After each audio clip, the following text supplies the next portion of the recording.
Nsereko yabadde ayogera yagambye Mpuuga is a very well decorated leader. I don't know how Mpuuga get associated with the NUP, with the Kyagulanyi Ssentamu. Bwe yalinga akyali mu DP obanga tanayingira NUP mu parliament yalimu naawe wali tosobola mwogerako birungi Nsereko ekyo tukimaze. Nsereko Mpuuga bwe yali lupu ng'akola ali lupu ku kadi ya NUP why mwate bolinga kina yenga gwe tekiriwo era yate bolinga ki tewali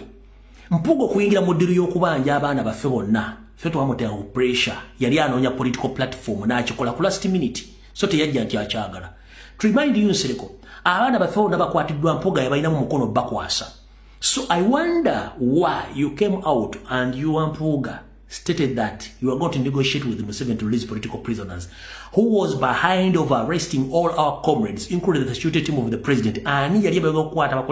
abakulembeze okwata ba foot soldier bonna ne security team ya president. It is Mpuuga Mathias Nsamba. Kubanga it was part of his mission. It's me who exposed Mpuuga. Nze nayambula Mpuuga. Kati mukulu njera koboza. Omanyi ngabwe mbagenti muliranye Bwanika ne pati empoyo muliko yejja ne balinnyako mwenna era ku mukolo yabaddeko Bwanika ayimirirawo empoyo nejja ne mutulayo nga nembubukako negira naawe empoyo yakutuguddeko bwe bamaze okwogera omugambo gutokomokange nga kiira wagenze n'ogamba hey ne sente ffe twazimuweza akasiimu kati Nsereko otegeera lunaku ki omusajja akuyise bakusasudde ssente ate omaze omukubye eggoola kati mbadde mwogera ki n'ebitaano ffe twabimuwa kati ate buli gy'ogamba zali za service award nti ne balupa abalala bonna bonna tebakola nga Mpuuga ffe tumusasula ng'okimanyi ne mu mateeka baziwabira mukola baga teziri mu mateeka kati wadde okuba wakyate yeri emmandwa gye muli nayo naye akalevaako eno Emmandwa Bwanika gye muli etuulako oli nejja neebuuka neekwata oyo nawe yakwogeza ebikyamu Emmandwa Bwanika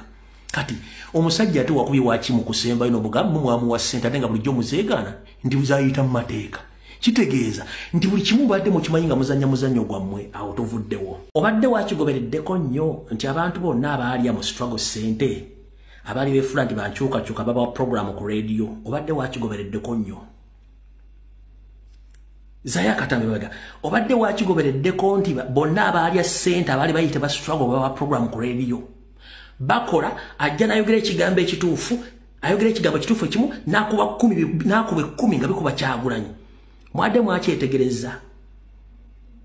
bonna abaali mu struggle abaali ssente omwali ba broker abaali esima bategese bibivulu simanya abayimbi ne baani Mbadde mukyetegereza kati bonna bafuka ba radio presenters balina program ku radio ezenjawulo ajja nayogera nga bibiri nga bikuba Museveni n'aleeta 10 nga bikuba Kyagulanyi mwabyetegereza kati bonna bava nga bebuzabuza nga bafuka baana mukitegedde bulungi nnyo kati batandise okwolereza Mpuuga boogera kati abasibe abali e Masaka essaawa zino fayiro ey'omulamuzi esoma mannya ki abalimu abadde bagobera omusango gwaba Edi Muto bonna fayiro e Masaka esoma mannya ki mugawandiike waawo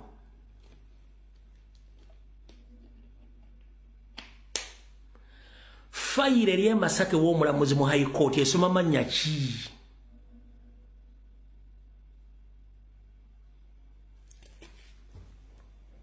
referring on this video eno mwanasonywa eno video abana bamanga bali makomera bavunda etuli bagwabwa etuli bajega omutoga ne fesi nsujju katona yanga amagezi all right omutwe gwo tewetise ensujju era tuli mugwagwa but vice versa oli mugwagwa era wetise ensujju because byerabira mwogezi wala tebyerabira mugambwa nti gwe bw'oyogera weerabira nti ffe tumanyi byewasooka okwogera n'ebiriwo fayiro y'omulamuzi e Masaka esoma mannya ki agalimu ku ba complainant ne bali farizi baani abalimu fayiro erimu Mpuuga gwe kennyini erimu Abedi Bwanika ku mukolo gw'omugenzi Pascal Sekasambu w'Ebungereza si bwesoma